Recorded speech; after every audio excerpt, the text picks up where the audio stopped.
All right, hey algebras, good morning. Here's today's plan. You're going to do a couple warm-up problems, and then we have some activities and a review for you today.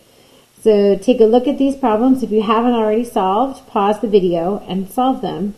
You learn nothing by copying my work. All right. So hopefully you just paused it and you're back. What we want to do is when we're solving radical equations, we want to make sure that both radicals are added, that each side equation has a radical. So we'll go ahead and we'll add square root of 4x to each side of the equation. That gives us the square root of 10x minus 3 is equal to the square root of 4x. What we can do now is, because these indexes match, we can go ahead and raise both of these to the second power. That allows us to do that. And then what we end up with is just what's under the radical sign, our radicand, equal to the other. So when I'll subtract 10x from each side, and I get negative 3 is equal to negative 6x. Divide by negative 6, divide by negative 6, I get x has a value of 1/2. Don't forget, we're always going to take the time to check, because we need to be aware of extraneous solutions. So we have the square root of 10 times 1/2 minus 3 minus 4 times the square root of 1/2. And we're going to see if that is equal to 0. So we have the square root of 5 minus 3 minus the square root of 2. And the square root of 2 minus the square root of 2 definitely equals 0. So we know that's a good answer. Alright, so here we have our cube root, and it's written as an exponent. We can go ahead and isolate that by saying 4x minus 3. Now we can leave it to the 1/3 power, or we can do the cube root. Either way, we'll get the right answer. We're going to go ahead and raise it to the 3rd power. These 3's are inverses of each other. Taking the cube root and then cubing something are inverse operations. So that leaves us with 4x minus 3 is equal to 64. Add 3 to each side. 4x is equal to 67. Divide by 4, divide by 4. X is equal to 67/4. When I go ahead and check, I'm going to go ahead and insert my value for my variable. 4 times 67 over 4 minus 8,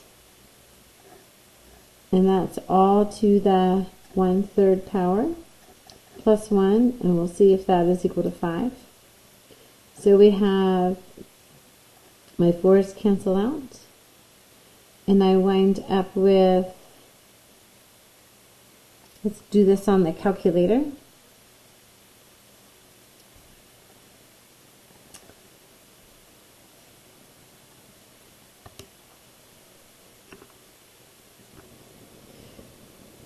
Alright, so we go back and we realize it's not working out. So when I double check my work, I'm like, what? This is not a 3. It's an 8. This is an 8. This is an 8. So this is going to make a whole lot more sense. 64 plus 8 is 72. Divide by 4. So when we divide 72 by 4, we get 18, which is a much better number to work out. Alright, so now we can come over here and say 4 times 18, much better, minus 8. Let's see if that works out now. 4 times 18 minus 8 and we'll raise that to the 1/3 power. Those parentheses will get me every time. Equals 4, and then 4 plus 1 equals 5. So yes, that answer checks out. We're happy with x is equal to 18. That's a better answer.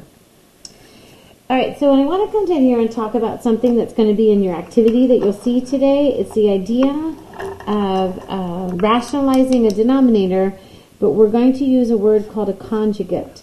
We rationalize the denominator when we have an algebraic expression that has a radical in it. And I want you to notice what we've done here and how this is going to work. So here's our form of 1. So when I have 3 minus root 2 over 3 minus root 2, that's going to be our 1.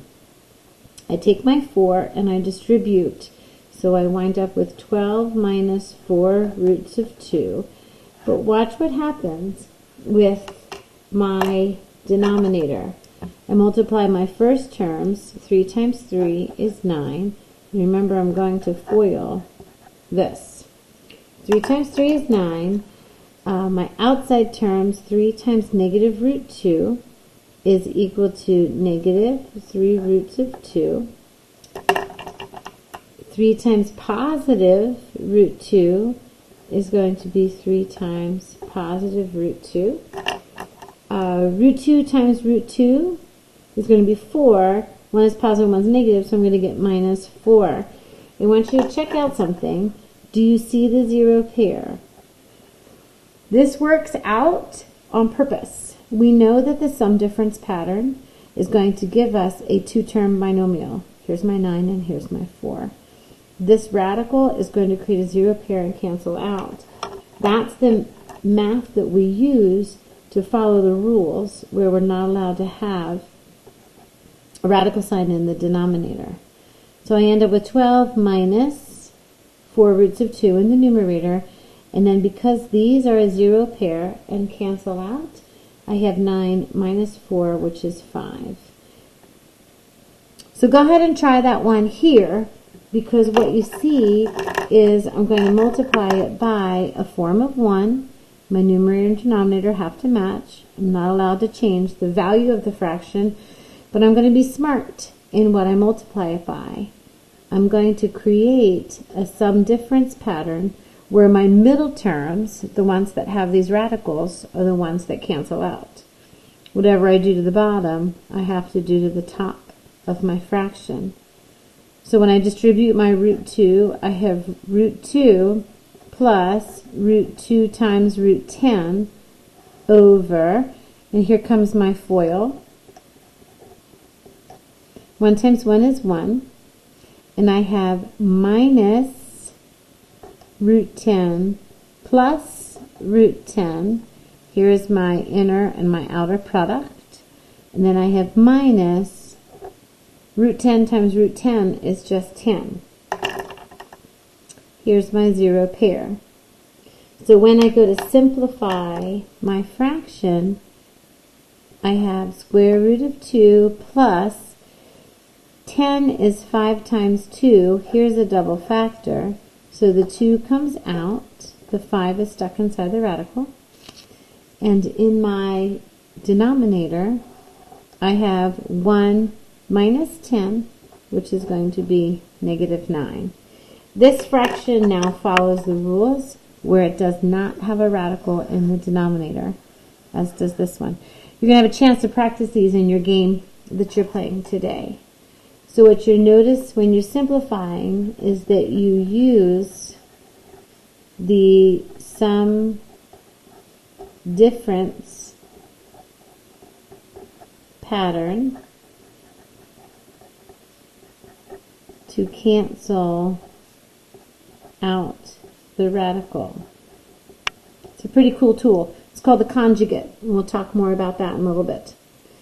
All right, let's see how you are on today's tasks. Your job is to complete the warm-up. You're checking the warm-up with the video key. Next is for you to check your homework with the video key. This is so important that you reflect on your missed problems and make sure that you write in here, I'm collecting these and I want to see what it is that you are figuring out about your homework and where your mistakes are. That's going to make you smarter and not make the mistakes again. After you check your homework, you're going to get a baggie of cards from the substitute, and then you're going to work with a partner to complete the sort and fill out the answer sheet. So on the back of this, you're going to complete the sort, put your answers here. Remember, this is what you turn in with me.